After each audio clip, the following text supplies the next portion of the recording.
Today we're going to talk about how to recognize a chemical reaction. The reason we're doing this is we need to be able to describe how chemical reactions take place, and in higher level chemistry, obviously, we need to be able to recognize a reaction when it happens. The success criteria for this video is being able to relate the 5 signs of chemical reactions to the formation of new substances. So, what is a chemical reaction? A chemical reaction is a process that takes place when one or more pure substances change into a different pure substance. This can be 2 elements becoming a new compound, a compound becoming its component elements, or it could be multiple compounds becoming multiple other compounds.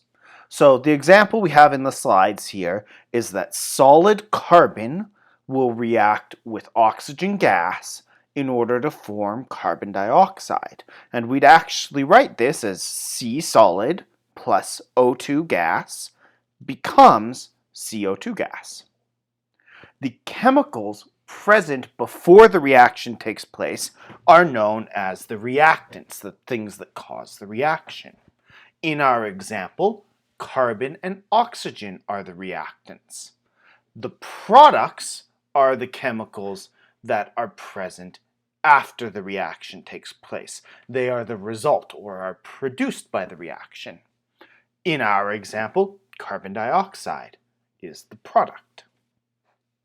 So how do we know that a reaction has taken place? Well, like we said, a reaction has to form a new substance. So easiest way to recognize a reaction is, was there a new substance formed? If there was, the reaction took place. But that's not always easy to tell. So sometimes we have to look for other signs as well. The clearest sign is that all chemical reactions involve a change in energy. And in Chemistry 30, we study a field called thermodynamics, or thermochemistry, which talks about those chemical reactions.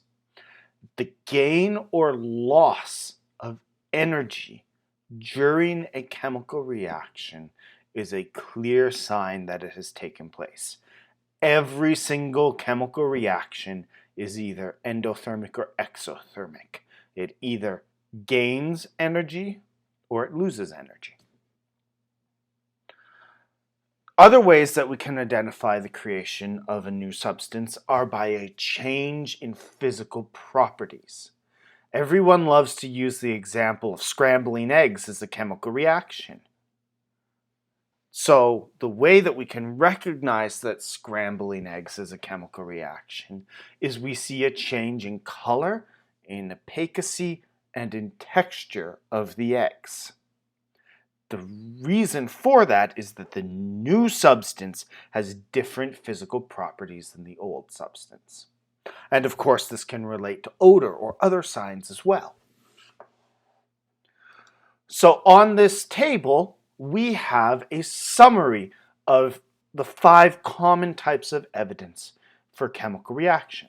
Like we said, a change in energy indicates a chemical reaction, and there will always be some type of change in energy. Remember, energy isn't always just heat though. It could come in a different form.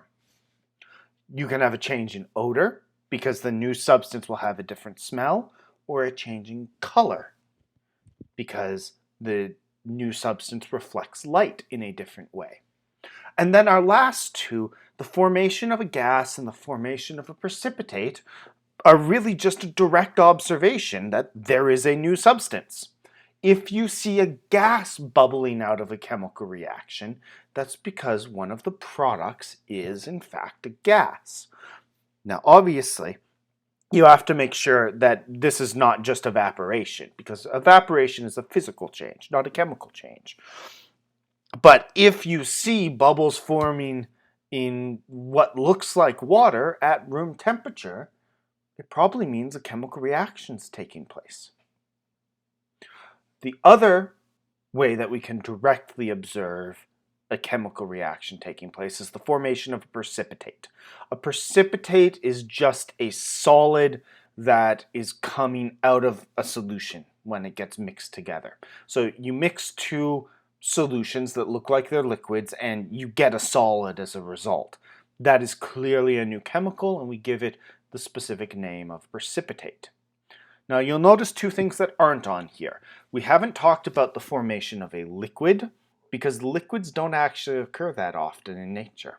Liquids are fairly rare. So yes, the formation of a liquid would be a sign of a chemical reaction as well, but it's often a difficult one to detect. The other thing is we don't talk about reversibility.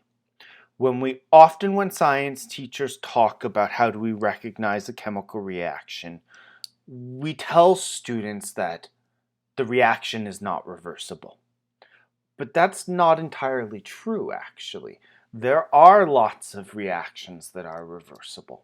And as we keep studying chemistry, we will see a few of them. And if you study chemistry 20 and chemistry 30, you'll see more. So we're not going to define reactions in terms of reversibility anymore because it's not actually a great way to define a chemical reaction.